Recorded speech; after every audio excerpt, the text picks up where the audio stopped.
আজ এই কাঁঠাল বিচি আর ইলিশ মাছের লেজা দিয়ে বানাবো ভর্তা। দুর্দান্ত টেস্ট লাগে বন্ধুরা। তো আমি কাঁঠাল বিচিগুলোকে সব ছুলে ভালো করে জল দিয়ে ধুয়ে নিয়েছি। এবার প্রেসার কুকারে কাঁঠাল বিচিগুলো দিয়ে একটু নুন দিয়ে এটাকে সিটি দিয়ে সেদ্ধ করে নেব। এটাতে 4টে সিটি দেব, দিয়ে প্রেসার কুকারটা একটু ঢাকনা আটকে রেখে দেবো যতক্ষণ না ঠান্ডা হয়ে যাচ্ছে। তারপর এটাকে খুলে আপনাদের দেখাচ্ছি যে এটা সুসেদ্ধ হয়ে গেছে। এই সময় প্রায় সবার ঘরে ঘরেই কাঁঠাল বিচি আছে, আর ইলিশ মাছের তো সিজন চলছে, ইলিশ মাছও অ্যাভেলেবেল পাওয়া যাচ্ছে। তাই ইলিশ মাছের লেজা দিয়ে আর কাঁঠাল বিচি দিয়ে দুর্দান্ত স্বাদের এই ভর্তা রেসিপিটা বানিয়ে ফেলুন ঝটপট। তো কাঁঠাল বিচিগুলো সুন্দর সেদ্ধ হয়ে গেছে। এখানে ইলিশ মাছের লেজাটা আমি নিয়ে নেব। ইলিশ মাছটাকে যদিও হলুদ লবণ মাখিয়ে রেখেছি, সাথে রসুন কুচি, পেঁয়াজ কুচি, কাঁচা লঙ্কা কুচি আর লেবু সব রেডি করে নিয়েছি। কড়াইয়ে সর্ষের তেল দিয়ে দিলাম। তেলটা গরম হলে ইলিশ মাছের লেজা দুটো ভেজে নিচ্ছি। ইলিশ মাছের লেজা দিয়ে আর কাঁঠাল বিচি দিয়ে এই ভর্তাটা যদি খান না, মুখে লেগে থাকবে অমৃতের মতন। একবার অবশ্যই বাড়িতে ট্রাই করবেন। এখানে 3টে শুকনো লঙ্কাকেও একদম পুরো কড়া করে ভেজে নিচ্ছি। শুকনো লঙ্কাটা ভাজা হয়ে গেলে এটাকে তুলে রেখে এই তেলের মধ্যেই এবার 8-10 কোয়া রসুন আমি ভেজে নিচ্ছি। রসুনটাকেও এবার সাইড করে তুলে রাখবো। গরমের সিজনে কিছু দিয়ে ভাত খেতে মন চায় না, কিন্তু এরকম একটা ভর্তা হলে ভাত, রুটি, পরোটা সব জাস্ট জমে যায়। তো রসুনটা ভাজা হয়ে গেছে। এবার এখানে 2টো মিডিয়াম সাইজের পেঁয়াজকে কুচি করে নিয়ে সেটা ব্রাউন কালার করে ভেজে নিচ্ছি। আর 2টো পেঁয়াজ কুচি করে আমি সাইডে রেখে দিয়েছি কাঁচা দেবো বলে। সুন্দর পেঁয়াজটাকে ব্রাউন কালার করে ভাজা হয়ে গেছে। এবার এটাকেও তুলে রাখছি। সব মোটামুটি ভাজাভাজি হয়ে গেছে। এখন কাঁঠাল বিচিটা ভাজার পালা, সেটা লাস্টে ভাজবো। একটু ঠান্ডা হোক কাঁঠাল বিচিটা। ততক্ষণে লেজাটাকে আমরা ভর্তা বানিয়ে নিই। গ্লাসের একটা পিছন দিয়ে আমি লেজাটাকে এভাবে পুরো থেতো করে নিচ্ছি। আর এর ভিতরের যে তাহলে বড় বড় কাঁটাগুলো আছে সেটা বাছতে সুবিধা হবে।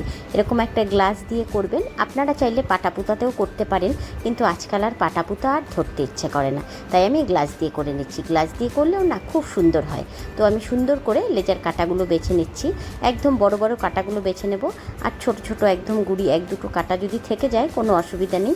ভর্তাটা এত সুন্দর করে গ্লাস দিয়ে পেস্ট করব যে সব কাঁটা মিহি হয়ে পেস্ট হয়ে যাবে। তো ইলিশ মাছের লেজার দিকের কাঁটাগুলো সব বেছে নেওয়া হয়ে গেছে। এদিকে কাঁঠাল বিচিটাও ঠান্ডা হয়ে গেছে। কড়াইয়ে যেটুকু তেল পড়েছিল সেই তেলটুকুর মধ্যে কাঁঠাল বিচিগুলো দিয়ে দিলাম। খুব সুন্দর করে নেড়ে চেড়ে কাঁঠাল বিচিগুলো ভেজে নিচ্ছি। তারপর এর মধ্যে দিয়ে দেব একটুখানি নুন, একটুখানি হলুদ গুঁড়ো, আর একটুখানি চিনি, আর একটু সামান্য জিরের গুঁড়ো। তাহলে না সেন্টটা খুব সুন্দর আসে। তো সব দিয়ে আবারও বেশ কিছুক্ষণ ভেজে নেব। খুব কড়া ভাজবো না, মোটামুটি ভাজা করে নিলেই হবে। মিনিট 2 ভাজলেই হয়ে যাবে কাঁঠাল বিচিটা ভাজা। তারপর এটাকে ওই যে লেজাটাকে বেছে রেখেছি মাছের, তার সাইডে ঢেলে নিচ্ছি। তারপর এটাকেও খুব সুন্দর করে থেতো করে নিতে হবে। এই ভর্তা দিয়ে কিন্তু বন্ধুরা একদম সব খাওয়া দুর্দান্ত লাগে। আপনারা অবশ্যই বাড়িতে একবার ট্রাই করবেন। আর রেসিপিটা কেমন লাগে কমেন্ট বক্সে কিন্তু অবশ্যই আমাকে জানাবেন। আর ভালো লাগলে প্লিজ একটা লাইক করে দেবেন। আর আমার চ্যানেলে নতুন বন্ধু হয়ে থাকলে সাবস্ক্রাইব করতে কিন্তু একদম ভুলবেন না। আর প্রচুর প্রচুর বন্ধুদের সাথে শেয়ার করবেন, যাতে সবাই এই বর্ষার সিজনে এই ইলিশ মাছের লেজা দিয়ে আর কাঁঠাল বিচি দিয়ে এই দুর্দান্ত স্বাদের ভর্তা রেসিপিটা খেয়ে এনজয় করতে পারে। দেখুন গ্লাস দিয়ে এইভাবে কাঁঠাল বিচিগুলোকে আমি সব একদম ভর্তা পেস্ট করে নিচ্ছি। খুবই সহজ রেসিপি, বানাতে তেমন কোনো ঝঞ্ঝাট নেই, আর খাওয়াও দুর্দান্ত হয়। বিশ্বাস করুন, ভাত, রুটি, পরোটা যার সাথেই খান ভীষণ ভালো লাগবে। আপনারা একবার অবশ্যই ট্রাই করবেন। খুব সুন্দর করে গ্লাস দিয়ে আমি কাঁঠাল বিচিগুলোকে সব থেতো করে নিয়েছি। এবার ইলিশ মাছটাকে যে সাইডে বেছে রেখেছিলাম সেটাকে এর সাথে মিশিয়ে দিচ্ছি। এবার আবারও কিছুক্ষণ হাত দিয়ে ভালো করে চটকে চটকে ইলিশ মাছটাকে আর বিচিটাকে খুব সুন্দর করে মিশিয়ে আমি মেখে নেব। তারপর আবারও একটু গ্লাস দিয়ে খুব সুন্দর করে সব থেতো করে নেব। খুব সুন্দর করে থেতো হলে তবেই ভালো লাগবে। আপনারা যদি এত গ্লাস দিয়ে থেতো করাটা হ্যাঙ্গাম মনে করেন, তবে অবশ্যই শিলনোড়ায় দিয়ে একবার বেটে নিলেই বেশ সুন্দর তৈরি হয়ে যাবে। এবার শুকনো লঙ্কাগুলোকে ডলে নিচ্ছি। তারপর রসুনটাকে ডলে নেব। তারপর পেঁয়াজের বেরেস্তাটা দিয়ে দেব। তারপর এর সাথে দিয়ে দেব কাঁচা পেঁয়াজ, কাঁচা লঙ্কা, আপনারা থাকলে একটু ধনেপাতা দেবেন। আমার ঘরে ধনেপাতা ছিল না, তাই আর ধনেপাতাটা ব্যবহার করতে পারিনি। আর কি দেবো বলুন তো? লেবু।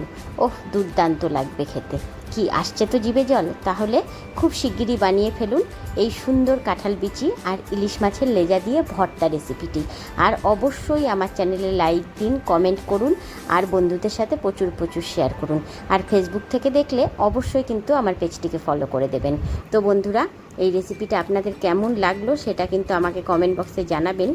আর আপনারা কে কে এরকম ভর্তা রেসিপি প্রায়ই খান সেটাও আমাকে কমেন্ট বক্সে জানাবেন। যাই হোক, সব কিছু দিয়ে মেখে নেবার পর বেশ কিছুটা সর্ষের তেল দিয়ে দিলাম। তেলটা কিন্তু একটু বেশি পরিমাণেই লাগবে। মেখে টেখেও মনে হবে আমার আরেকটু তেল কম, তাই আরেকটু তেল দিয়ে দেবো। সর্ষের তেলটা বেশি হলে তবেই ভর্তার স্বাদটা কিন্তু পুরো আসে, তাই সর্ষের তেলটা একটু বেশি পরিমাণেই দেওয়ার চেষ্টা করবেন। এই তো আমার রেসিপি প্রায় কমপ্লিট। এবার গরম গরম ভাত নামিয়ে খেয়ে নেব।